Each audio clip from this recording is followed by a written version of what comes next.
All right, hello everyone. It is July 24th, 2018. This is the Habitat Issue Triage. So without further ado, let's just start.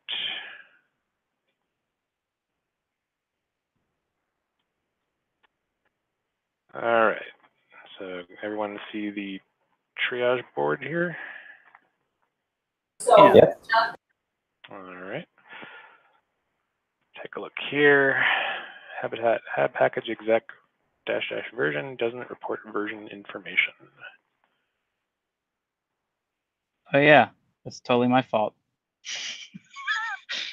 Yeah, that's a great catch. It also wouldn't report help or probably any of those normal things. It's just one of those things about it, just the way that our CLI is currently structured. Well, I think it's because okay,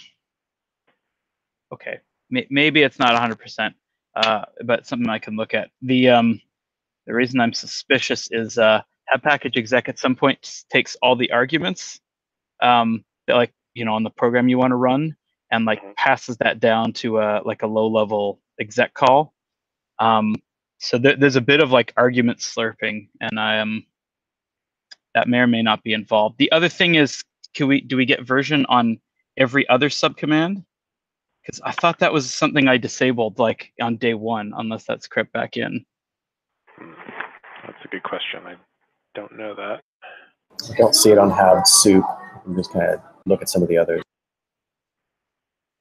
Yeah, it'd be like hab package installed. Does that have a -- version, which is callable? There's an option in our command line parser, and I think I thought I turned that off because it seemed like, why would you need version stuff on those subcommands? But yeah, looks like install does the same thing as exec, which is just it just returns the command name, and that's it. Nothing else. Help does work though on all of them. Yeah, okay, that should work, yeah. Including the exec, I think. Yeah, exactly. Exec shows help. Yeah, as it should. Yeah. Right. So that is 5370. 5370. Yes. I'm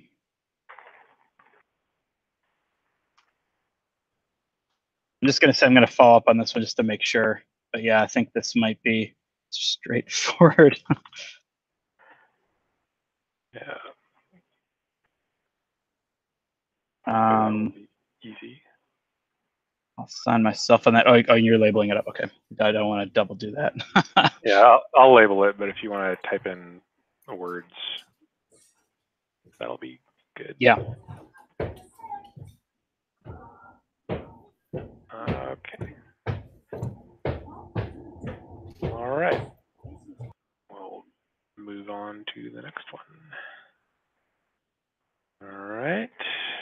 Access denied error in persisting rumors on Windows from Matt. Yeah, this is something that's it's more of an annoyance bug that I've seen for a while now, and I just want to investigate it. It's oddly like it doesn't seem to have any ill effects. You would think like it looks like it would, but and maybe it does. And I'm like, I just want to better understand what's happening. I see it happen in the supervisor logs. Somebody else was noticing it in both situations. And I don't think it's having any, like, doesn't seem to result in anything bad happening, but it's just a disconcerting thing. And I think there's something going on with some file locking somewhere, not right on Windows, that might be the culprit. But yeah, I just want to make sure it got okay. In there. This rings a bell as well. Like maybe, I don't know if that still could happen on Linux, or maybe we did see it on Linux, but this error message seems familiar. Do you know if it results in sometimes the file not being there?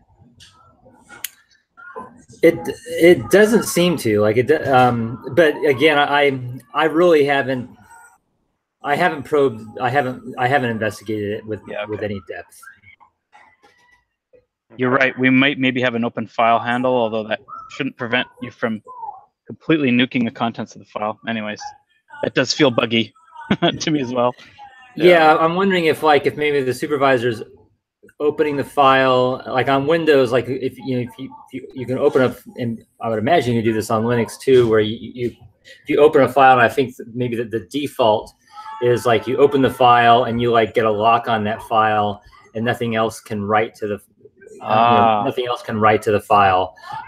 There's a way you can open up a file to allow multiple writers. Right. I don't even know if this is a multiple writer scenario. If so, I mean, that's just one thing that occurred to me, but yeah, I'm not sure. Okay.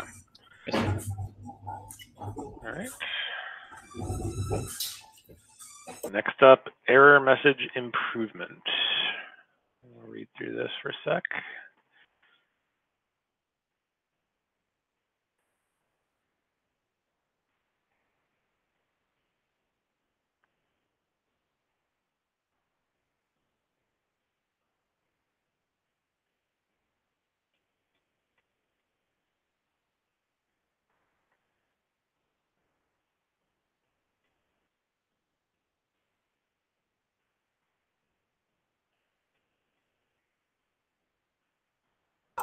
Yeah, I think like this just seems like I mean, we have all sorts of places now where we'll get this particular error about a connection refused, and so anybody that understands how the new supervisor behavior works, like that's on, oh well, the supervisor must not be up and running, but like if you don't understand it, or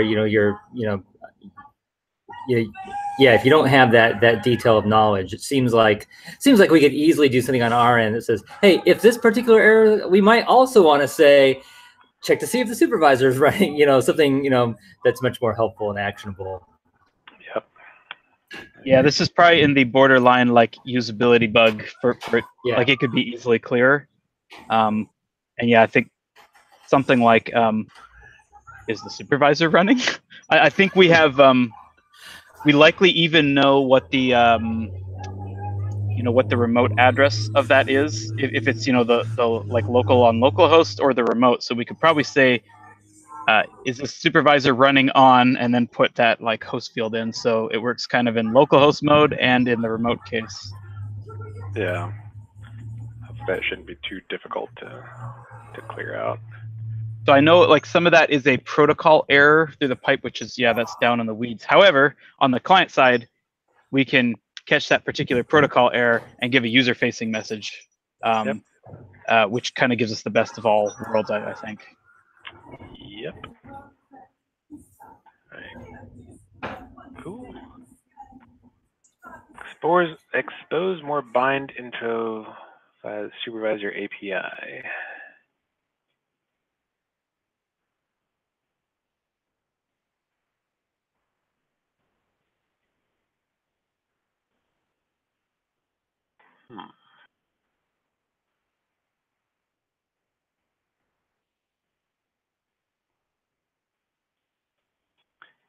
I want to ask him exactly what API he's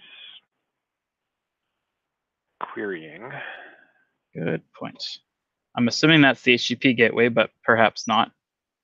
Yeah. I mean, this is information that like we definitely have access to inside the supervisor, but we can we could definitely plumb that out to wherever it needs to go in order to expose it. Shouldn't be too terribly difficult, I don't think. I'll say less easy just to be safe though.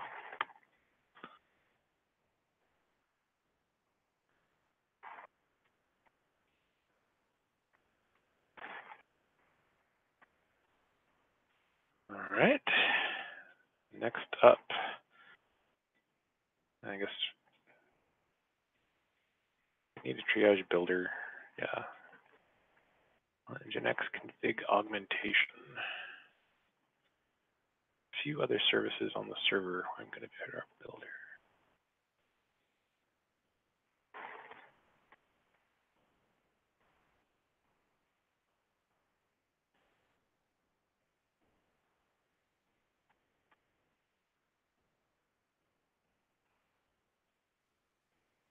I see. So in order to use Nginx for more things?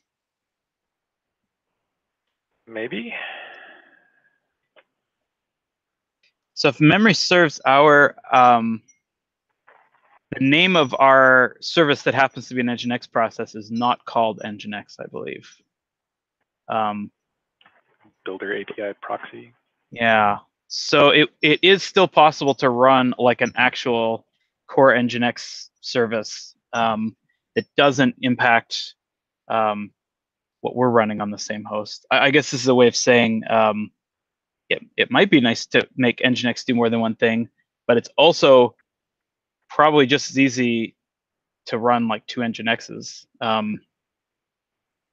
Like I guess this would be a little bit of a trapdoor scenario, I guess, in the config where we could allow users to run other things. It's just hard to know if any of those would eventually, like, would they interfere with the running of our service? Yeah. Is this maybe a needs discussion? Possibly. Get more information from the user.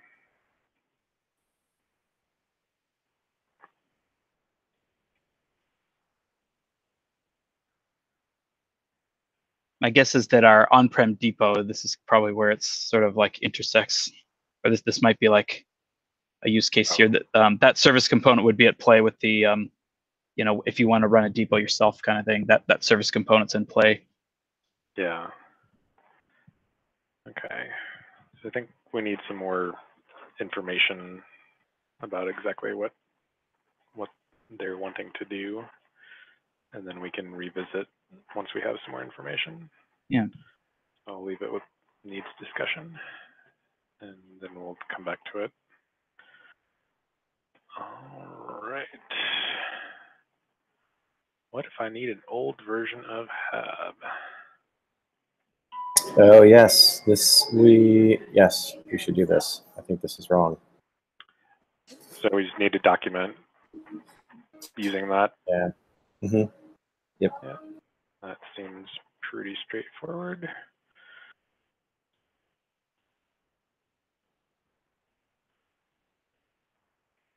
Sure.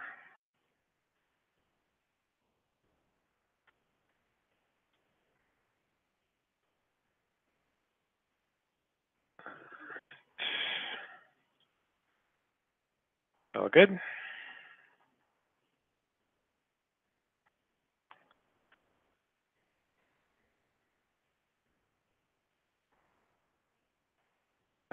Yes.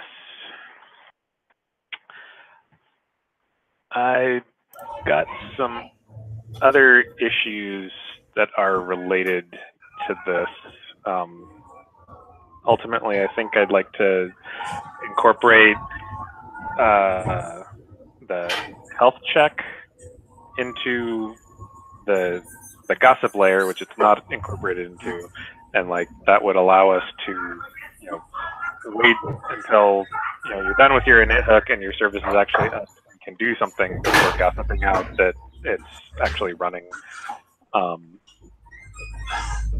Would that do what you?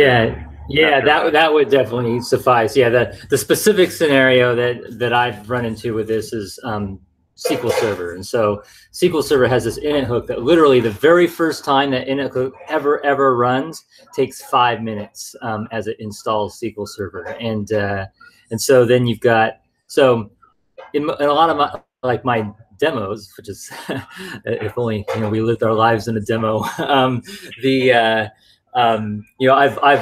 I've installed SQL Server. I've had that server running and everything's fine. And then I go and start my my web applications and everything works great. But I had this thing happen recently where like, oh, I'll just start them both up right up, and happily the web service bound itself to the database service and died because its database connections were unanswered. Yep. Okay. I don't recall the exact issues that I've got for this right now, but I will come back and close this out and like attach those issues to this. Cool. But yeah, that would totally mitigate this. Yeah, because I would imagine a health check in there that basically listened on, the SQL Server port, and just made sure that, it was listening, and that would definitely, fit the bill here. So I would even maybe go further. This is probably side discussion, but I would say that, like, I don't know if I would ever consider the service up if it's firing the init hook, or like if it's in that state, because like run hasn't run yet. So while there might be something there, whatever's happening in init is probably like getting ready to run the thing for real. So like it should probably never be available, potentially. Yeah, I think there's like a couple of different things that we can do. I think that the health check thing, I definitely think that would be a totally valid thing. Like, just to say, like, if the init hook is running, I'm not here. But like, the health check sounds good probably for other reasons too. Yep. And that you could definitely mitigate this scenario and probably a whole bunch of other scenarios with that. Because like, obviously, like your health check darn well better fail if the service isn't running. Otherwise, there's something wrong with your health check. That's right. Yeah. And we may end up wanting to do something kind of like Kubernetes. I think they have an explicit like readiness check that's distinct from a health check. We don't have that concept, but it might be worth investigating. That's right. Yeah. I'll come in after this and link up those existing issues and close this one out, Matt. Cool. Sounds good. All right. On-prem builder error bin linking AWS CLI. Oh, interesting. Huh. Okay.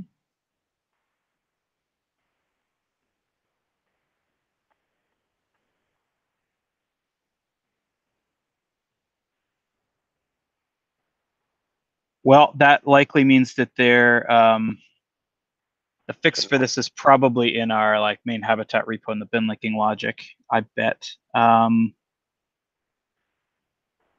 Is this old behavior? Well, that's why I immediately went and looked at the date, because we did have some odd behavior, which I fixed. But this could be a different scenario. It bin linked all the depths. Boy, I'm not sure what that highlighted fragment means. If it is what I think it is, that was something that we fixed. Yeah, I remember. I think it did used to do that. Yeah.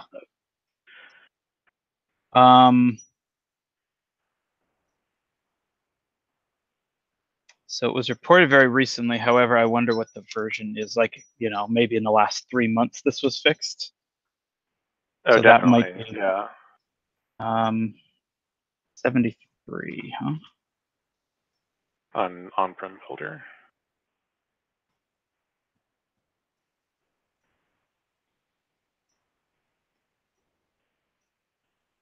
Yeah, I'll ask that question at least. Okay.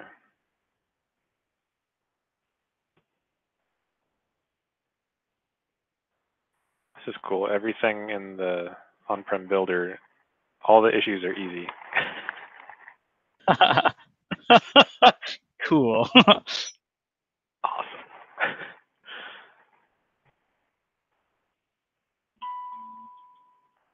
All right. Populate last build ends after failed builds.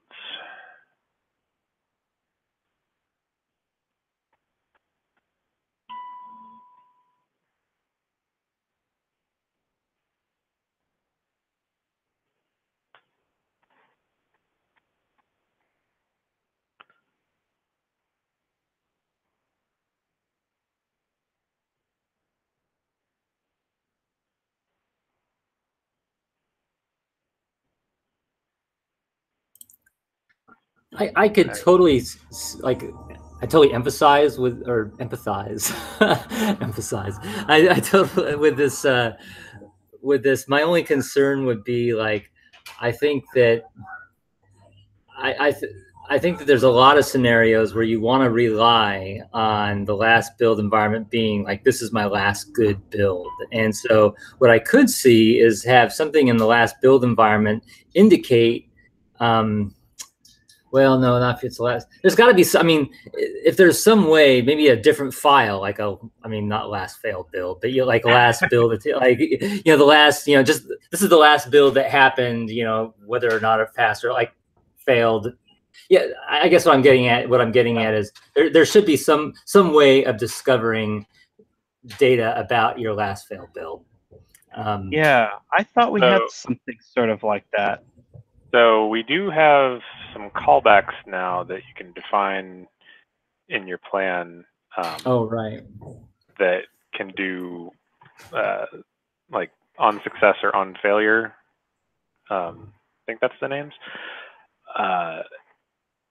And so any variables that are like available, like at the time that something fails, would be available to you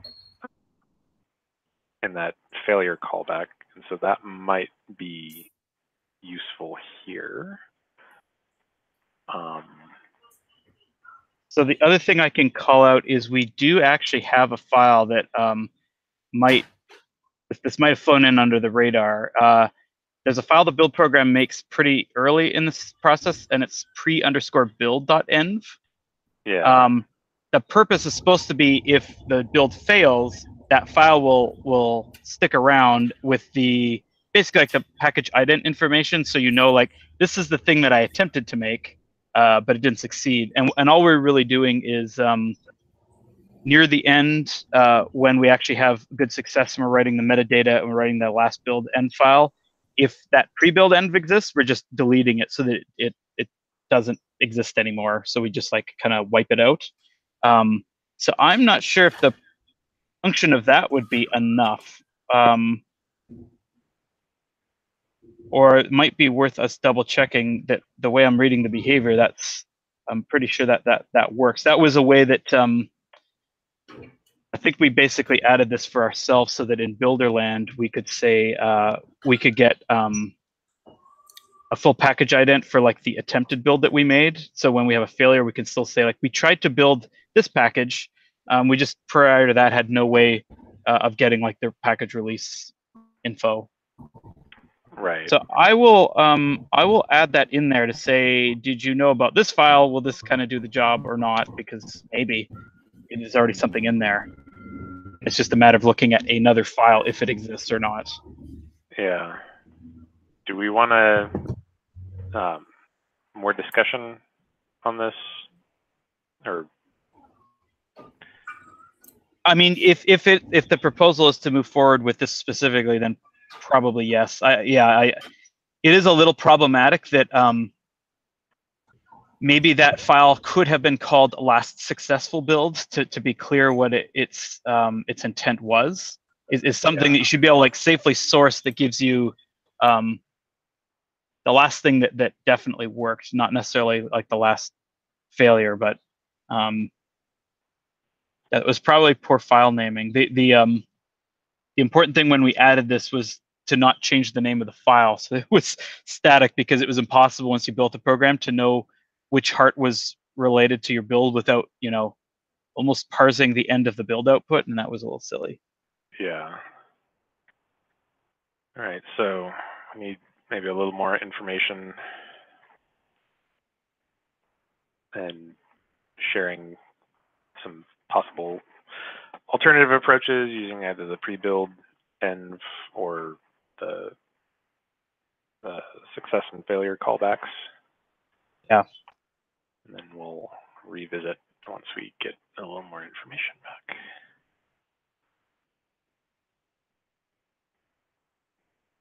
Alphabetize the blog tag cloud. Yeah. That sounds good to me.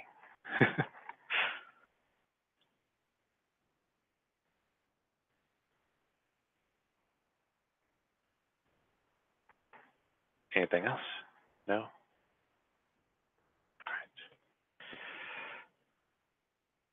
All All right, feature request. Make features set only by environment variables also accessible by flags. So like hab non-interactive, for example, is only accessible through an environment variable. And sometimes it might be nice to have that as a flag. Discoverability. I think that sounds pretty decent. Yeah, I wonder. Feature set only by environment variables. Oh, okay, so it's basically getting the list of which are the ones that are exclusively environment variables, and can we make a flag version where it makes sense? Yes. Or maybe even making it somehow like documenting in the CLI, like what environment variables. Yeah. That was at least something that I was hoping to do. And it would look a little, if you look at the output of like the studio, it does sort of call out like here are the environment variables at play and this is what they're for, and then sometimes with the flag saying that like this flag will overwrite this environment variable. I would sort of like to do that for our CLI, because that helps to expose that as documentation, and then you know like what's available as flags, and then what takes place. Basically, yes, this is probably something that we can improve a lot more. Like at the very least, it seems like it would be just having like a discoverable way to find out at least what environment variables you've got. Yeah. I think the main gist of this is like just being able to easily discover what the heck you can even do. Yeah.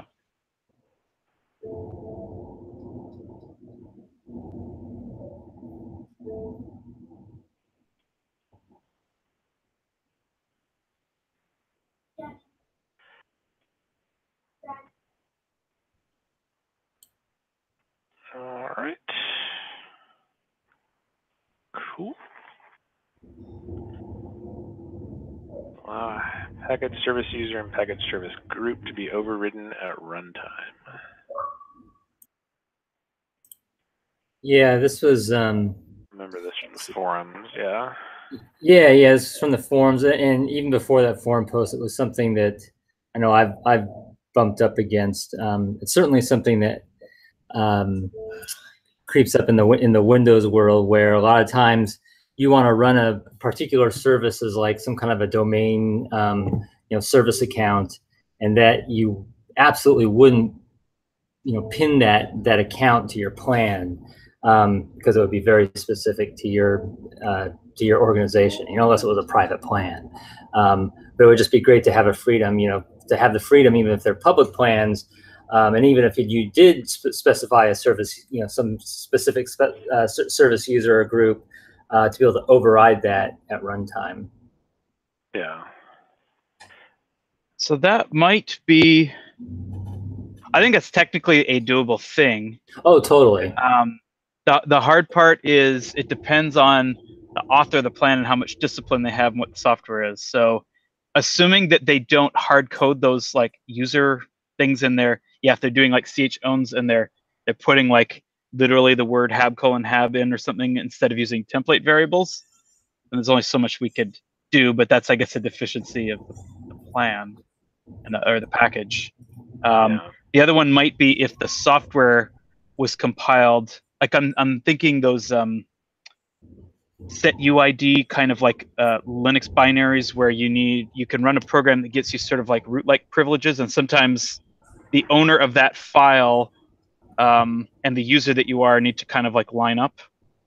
So there could be some of those scenarios where, or like with Nginx, you're compiling in like, this is the user that I want to use for the children, for my workers when the workers spawn off from Nginx.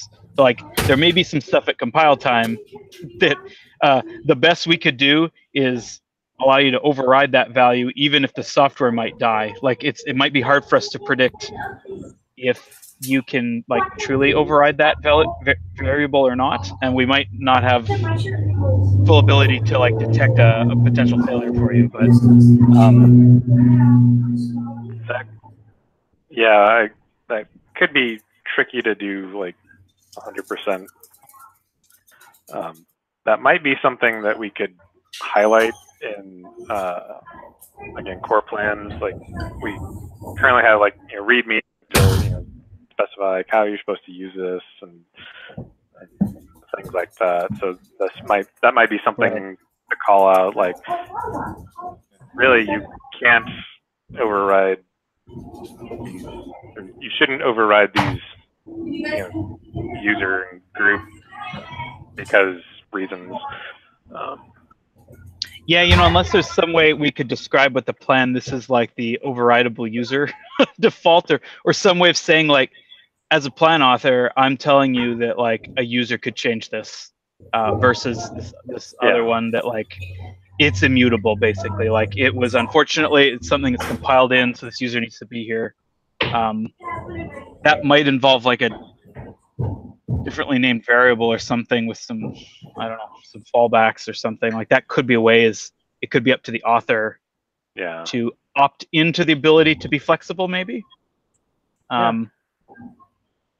Anyways, I think this is all technically doable. Is there a way that we can do this in a way that's reasonable? I guess what I'm trying to, exactly, yes. What I'm trying to like balance in my head right now is the ease of operating it in a way that like the packages are about as safe as they can be. So it's not like you add those flags and you've got all the hope in the world, and then the thing just crashes on you in production. If there's a way we can avoid that, that'd be great. And then it's how much pain or work do we put on the plan author to like allow that to happen, or like where's the burden kind of. And I would rather it be more on the plan author if that's possible. We can make that safety thing like happen at build time and then have it use that at runtime kind of thing. Anyways, that's all like design particulars, but that if there's any reason, if there'd be any reason why we're all just sort of taking a beat to think about it, that is most likely why. We could totally do that, but we know that like we could have some users with some surprising behavior likely in production when they go and not necessarily have much recourse. And I don't think the supervisor could pre-guess when you're going to have a problem. Yeah, we definitely need to do some thinking, but I can't think of any like fundamental reasons why we couldn't provide this. And I think to Matt's point, the Windows use case is probably one of the compelling ones that's sometimes a little different. Sometimes the ability to add a new user in Unix is not always that terrible. Assuming that you have the permissions to do it, but Windows can be like a completely different animal. And just given the nature of how most Windows shops work, exactly, and Windows applications, like you're not gonna. I've never seen a Windows application compiled with a specific, other than the system user. With like a non-system user involved. They're always, whenever you run a service on Windows, under some sort of a non-system user, like either that be a local user that you created or a domain user, it's always going to be something that you've created within your organization. Which is very different. Which I realize is different from a lot of Linux applications, but it's definitely something that's differs in those two worlds. Yeah, it's something maybe like the Windows case is actually the straightforward one, and we just need to think harder on and think of the non-Windows one as our edge case. It's usually the other way around. Yeah. All right, I think that sounds like a good feature to dig into at some point. All right, what do we have here? Uploading large files to Builder is retrying many times, even if it was successful to upload.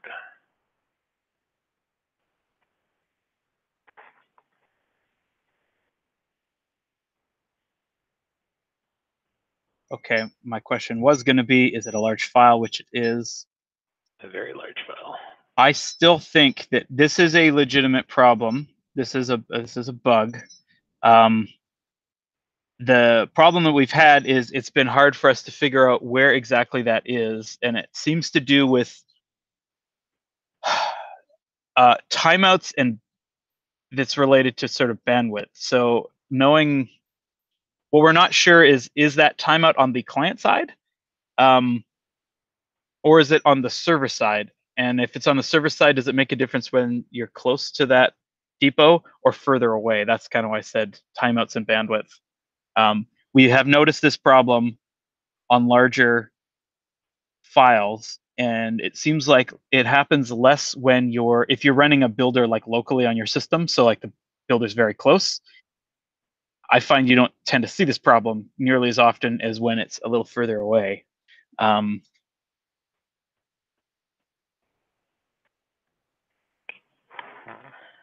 So yeah, and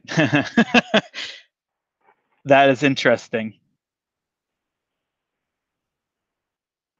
And we have, there's like, we've got our Fastly cache, our ELB, an Nginx proxy, and then the web server itself. So there's like potentially about 4 places that it might be transiting through that may have timeouts that are impacting here.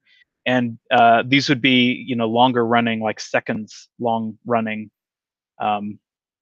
requests. This is why if we had, this looks like new information to me, so this is great, because maybe we will crack this mystery. But this is definitely a known issue that I would love to see go away. My suspicions always go to our client-side retrying logic. It is just, it does some strange things. Yeah, I wonder if it's just a matter of like timeouts on the client and server side not being in sync. Yeah, exactly. If one's shorter than the other. I think we updated the one on Builder a little bit ago. Right. Like increased it. I don't know that we did anything correspondingly on the. Well, and also our uploads will be, like, the behavior of them are slightly different now. The way that we're doing hosting sort of in production, which is where our artifacts under the cover being stored with an object store. So we're basically, uploading this gig or so image to local disk to then quickly verify, and then behind the scenes upload that to an object store, and then pass the, like, we got it, whatever it is, HTTP 201 back to the user. So that can likely take a bit, and the worst case is the client's going to upload a bunch of bytes and then might be sitting there while we're working on it. And what I always wonder about is there a keep alive that may or may not be firing? Is the silence on the wire too long so that either the server side or the client side decides, this connection's like going too long, I'm just gonna like close it off, and then you end up getting not a clean response, and that would trigger the client side retry logic, like, a dance like that. Yeah. For sure. I guess we just need to upload many more large packages like this. All right. Multi-arch plans. Update the curl bash to get the correct binary. So, yeah, I think that should have just gone into the backlog.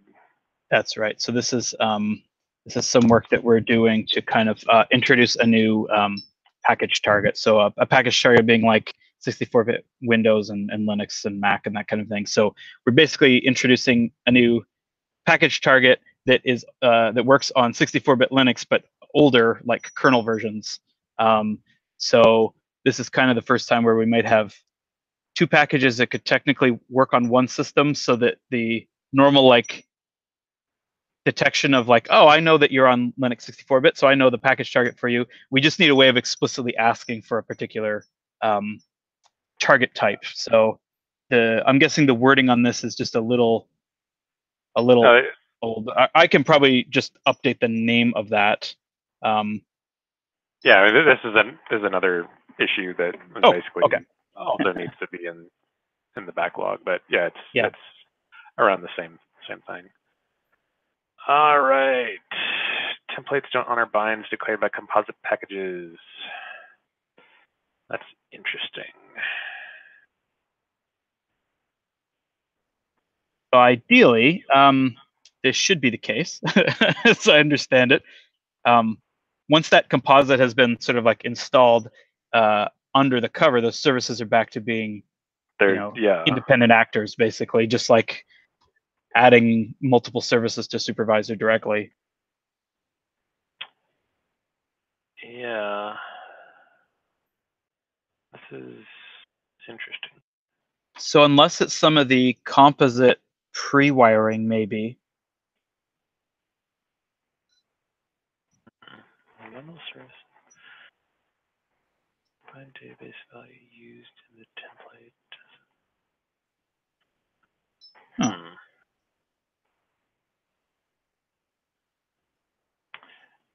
This is surprising.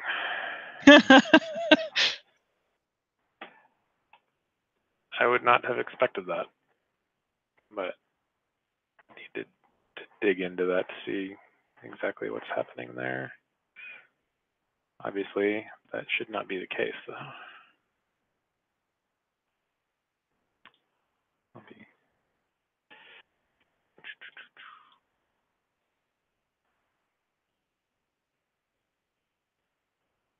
All right.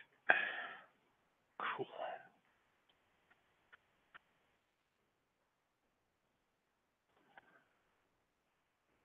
Turns multiple services after force load. Yeah, this is one Stephen brought up.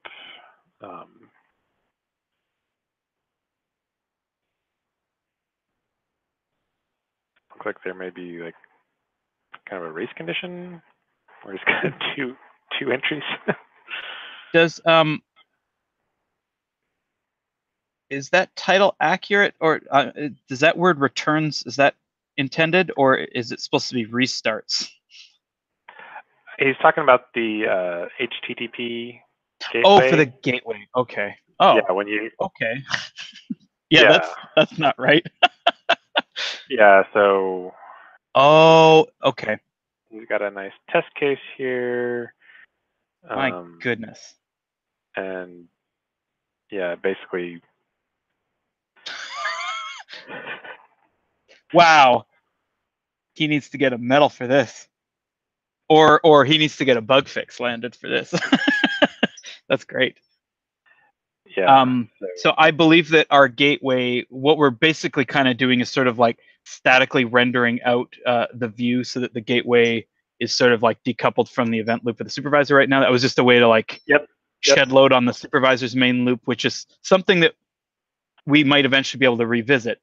The problem is probably that there's either a representation that isn't being mutated. It might be appended to in some weird way. So we get 2 instead of 1.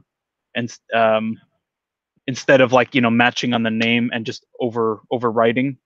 Yeah.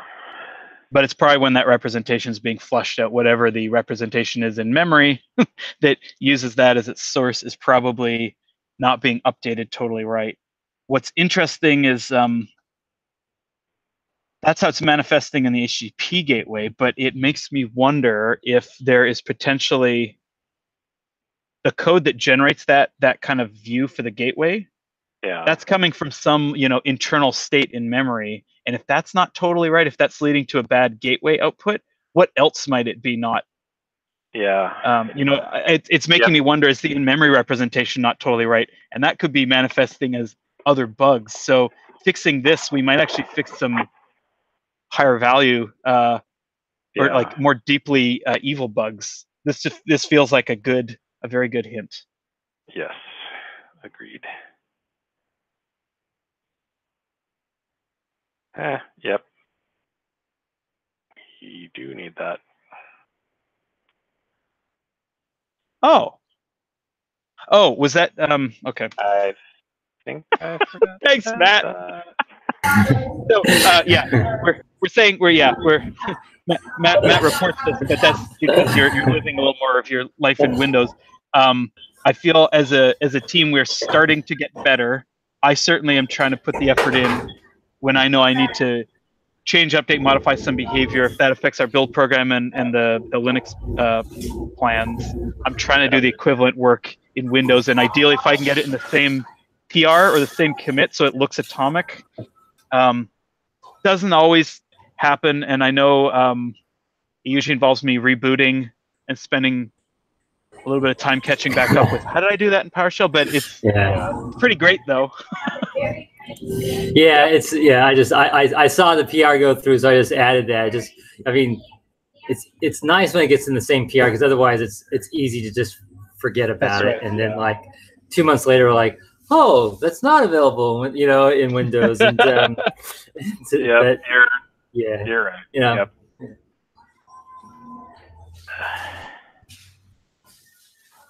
However, that is potentially something, for a contributor or a member of the community even. Probably all you need is a little bit of experience with PowerShell, which means you're probably interested in the feature anyways. Yeah. And that would be like super welcome, I bet, if that was to land as, from somebody in the community. Totally, yeah. But as we as a core team are saying, hey, here's new functionality that we're introducing to the build process, like that should just be right across the board. Yeah, absolutely right. All right, this one, service not starting fully with missing peer. Empty run Postgres. Peer is missing from the ring. Dalton service refusing.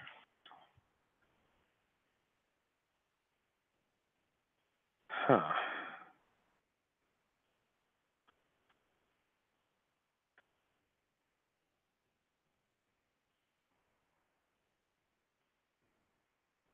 I wonder if this might actually be an issue in the hooks of the Postgres database. That is a possibility. Because right now, once a peer is like determined, like confirmed, like it just doesn't even show up in the template data. So I'm wondering if there's something about how the template is written that was like expecting it to be there and it's not anymore. Or they're not iterating over only live objects. They're iterating over live and non-live objects, which might be catching the peer that's left. But so yeah, I guess it depends on what version of HAB is being run here, because that was a relatively recent modification, and then it also depends on exactly what the contents of the template are. But definitely worth digging into, I think.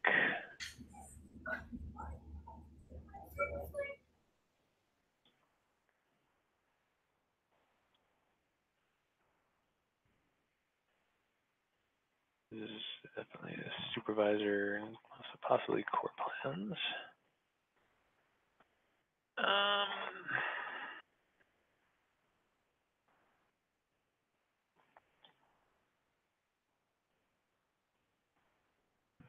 Okay.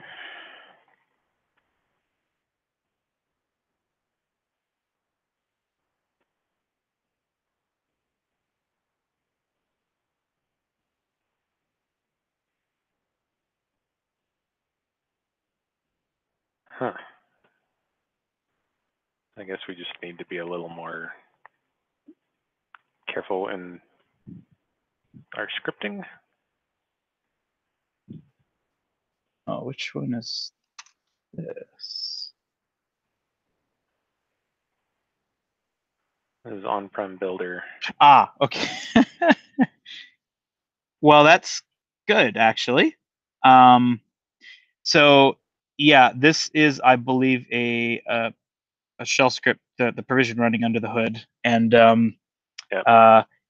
it has taken us a little while, but I'm from the looks of this, we're probably using the set-u at the top of the program, which fails a shell program if you try to reference a variable that isn't set. And there is like an idiom to, like, if you want to do that knowingly, that you can sort of like default it to be empty, which is kind of gets around the problem. So it feels like, well, that shouldn't happen. Although adding that behavior it's a fantastic way of finding bugs in your shell programs, and so I would say this is probably a bug that people should be seeing. Shell checking these scripts might also be worthwhile. So yeah, it might be that this program needs that variable maybe set to run the program. Like if it ends up being a required variable, we should be checking for it, but you can run it with it set to the empty string, so it clearly doesn't need it. I think this is just like a simple bash error. Well, yeah, likely that's probably what it is. Okay, that shouldn't be actually, the other thing we could check afterwards is if this program wasn't written with set-u originally, because if you add that after the fact, it starts finding all these places where you didn't account for it. You kind of need to write your bash program with this in mind. So if we added that after the fact, we probably want to like take that out, address it, and then add that flag back in. But anyways, it's a bug. However we fix it. It's a bug. Yep. Okay. Oh, homebrew issue. Installation fails if you're using Docker Edge. The package will still try to install Docker as a dependency? I don't think. I didn't think Docker was a homebrew habitat. Homebrew. I didn't think so either. OpenSSL is. Yeah, that. And our hab formula, so our hab CLI also doesn't try to install a package. It tries to find Docker on the path. I'm trying to rack my brain thinking, when might we install a core Docker package? You're trying to... I don't even think we do that on Windows, do we, Matt? I think we just try to find the program, and if we don't find the program, we just say you don't appear to have Docker. Yeah. I mean, the only time that I know of that we actually take a dep on Docker is when we do it's in the exporter. Yeah. When we actually try to create an image. Yeah. And at the moment, we don't have that compiled, like supported in the Mac, as far as I can remember. Yeah. Although we could. That's right. Yeah. But, and I'm like hyper focused on Mac because I'm seeing this is in the homebrew habitat repo. So my assumption here is we're scoped to thinking about the Mac case, but that might not be true. We might need a little more detail around this one. It's possible that the Docker Edge homebrew package, maybe its Docker binary goes into a different path entry. Maybe. I'm not sure how our homebrew formula is pulling in Docker though. Right. As far as I know, it's not. So maybe I feel like we're misunderstanding something based on what we're reading. Yeah, so I think we probably need to tweak the labels on this repo. Oh, yeah. It's probably another case where we need to rerun our like consistent labeling thing across a couple other repos that we sort of forgot about. Yeah. All right, so this one, I'm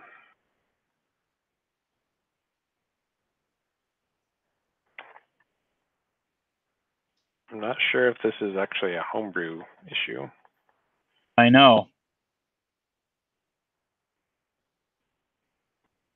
So I guess that's a question like, is this really just happening like when you're installing Hab, or is when you're trying to use Hab after it's been installed? So I think okay, you could have another weird situation where like, okay, we're on the Mac and we do a Hab Studio enter.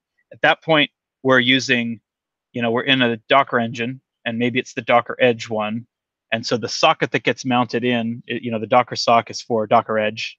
But if you were to like export a Docker image, in Linux land inside the container, possibly that is like stable Docker client trying to talk to a Docker Edge engine, and maybe there's an issue there.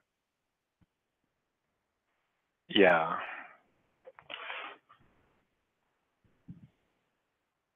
So I think this is the last one we'll be able to do today. So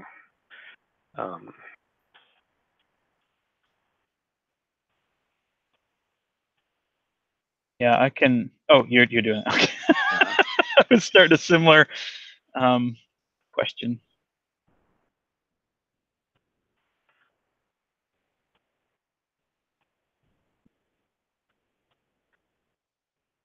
When you install it or when you try to use Habitat?